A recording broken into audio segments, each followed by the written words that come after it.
Hello সবাইকে, সবাই কেমন আছেন? নিশ্চয়ই আল্লাহর রহমতে অনেক ভালো আছেন। ভিডিওটা ছিল শুক্রবারের। আমি আর আমার ছানা দুজনেই ঘুরতে খুব পছন্দ করি, কিন্তু আমার ছানার বাবা তার পুরাটাই বিপরীত। সে বন্ধের দিনটা চায় সারাদিন রেস্ট করবে, তাই সকাল থেকে আমি আর আমার ছানা তার পিছনে লেগেছি কখন বাইরে নিয়ে যাবে। সেও নাছোড়বান্দা, নিবে না তো নিবেই না। অবশেষে সন্ধ্যার পর আমরা বের হলাম।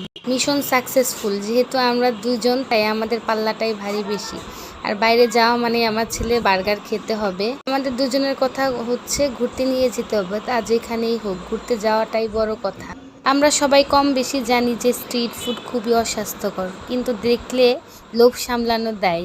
গিয়েছিলাম মেনলি চা খেতে, কিন্তু যে গরম, কোল্ড কফি দেখে আর লোভ সামলাতে পারলাম না, তাই নিয়ে নিলাম একটা কোল্ড কফি। রোজই ভাবি ডায়েট করব, কিন্তু চিন্তা করি আমি ডায়েট করলে এই খাবারগুলো কে খাবে? এই খাবারগুলো তো আমাকে মিস করবে। খাবারগুলোকে আর কষ্ট দিতে চাই না। পৃথিবীর সবচেয়ে কষ্টকর কাজ মনে হয় ডায়েট করা। আসলে নিজের মনকে, নিজের জিহ্বাকে কন্ট্রোল করা খুবই কঠিন, চাইলেও পারা যায় না। যারা এটা কন্ট্রোল করতে পেরেছে তারাই জয় লাভ করেছে। আমি বহুবার চেষ্টা করেছি, কিন্তু আমি ব্যর্থ। আমার পুত্রের ঠান্ডা জিনিস খাওয়া নিষেধ, কিন্তু সে তার মায়ের মতোই হয়েছে। খাবার দেখলে তারও টেস্ট করতে হবে।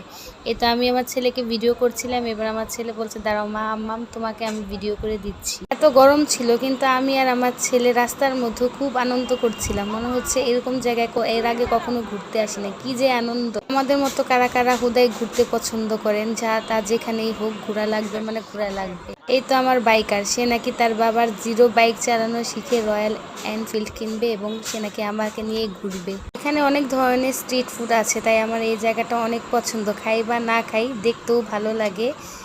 এখানে momo, fried momo, steam momo, chicken বল গুলি বিক্রি করছিল। তার সামনেই ফ্রাইড রাইস তৈরি করছিল। আমি খুব মনোযোগ দিয়ে তার ফ্রাইড রাইস বানানো দেখছিলাম।